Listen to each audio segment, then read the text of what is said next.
গত কয়েক বছর ধরেই বক্স অফিসে তেমন একটা সুবিধা করতে পারছেন না বলিউড অভিনেত্রী কঙ্গনা রনৌত। পর্দায় থাকার চেয়ে বেশি সরব থেকেছেন সামাজিক যোগাযোগ মাধ্যমে। চলতি যে কোনো সমালোচিত ঘটনাকে কেন্দ্র করে মুখ খুলতে দেখা যায় তাকে। তবে অভিনয়ের চেয়ে রাজনীতিতে তার মনোযোগ বেশি, এবার সেটাই প্রমাণ হলো।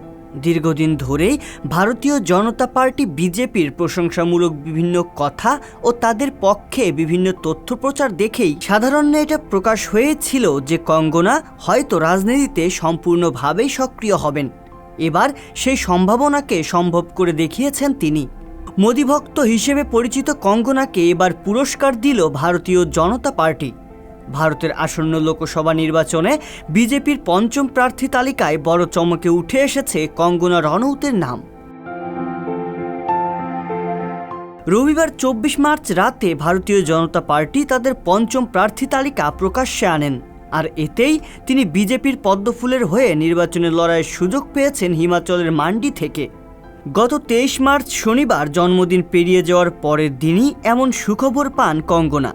দীর্ঘদিন ধরে অভিনয় দক্ষতা নিয়ে আলোচনায় না আসলেও বেফাঁস মন্তব্য করে বরাবরই আলোচনায় ছিলেন এই অভিনেত্রী। এমনকি তার সমালোচনা থেকে রক্ষা পাননি পশ্চিমবঙ্গের মুখ্যমন্ত্রী মমতা বন্দ্যোপাধ্যায়ও। টাইমস অফ ইন্ডিয়া এক প্রতিবেদনে লিখেছে, গত কয়েক বছর ধরে সামাজিক যোগাযোগ মাধ্যম থেকে বিভিন্ন সাক্ষাৎকারে বিজেপির সমর্থনে কথা বলতে দেখা গেছে কঙ্গনাকে। তখন থেকেই অনেকেই অনুমান করেছিলেন হয়তো রাজনীতিতে পা রাখতে চলেছেন তিনি। অবশেষে সেই জল্পনায় সত্যি হলো। আগামী 19 এপ্রিল থেকে শুরু করে 1 জুন পর্যন্ত বিশ্বের বৃহত্তম গণতান্ত্রিক দেশ ভারতে চলবে সাধারণ নির্বাচনের ভোট গ্রহণ। দক্ষিণ এশিয়ার বৃহত্তম রাষ্ট্রশাসনের ভার কাদের হাতে থাকবে, পার্লামেন্টের নিম্নকক্ষ তথা লোকসভা নির্বাচনে জয় পরাজয় সেটি নির্ধারণ করবে। 2019 সালের মতোই 7 দফায় হবে ভারতের অষ্টাদশ লোকসভা নির্বাচন। মোট 543টি লোকসভা আসনে এ নির্বাচনের পাশাপাশি বিধানসভা নির্বাচন হবে 4 রাজ্যে। একই সঙ্গে বিধানসভা উপনির্বাচন হবে 13টি রাজ্যে। ভোট গণনা ও ফল প্রকাশিত হবে 4 জুন।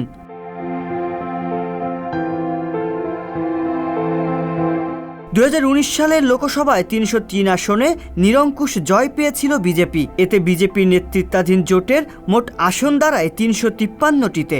কংগ্রেস জিতেছিল মাত্র 52 আসনে, আর শরিকদের সাথে যোগ করলে তা দাঁড়ায় 91টিতে। সাম্প্রতিক সময়ে কয়েকটি রাজ্য নির্বাচনের জয়ের পর জাতীয় নির্বাচনের ক্ষেত্রেও শক্ত অবস্থানেই আছে বিজেপি। দলটি এবারও ব্যাপক ব্যবধানে জিতবে বলে ভোটারদের মধ্যে পরিচালিত জনমত জরিপগুলো জানিয়েছে। রিয়াজুল ইসলাম, সংবাদ প্রকাশ।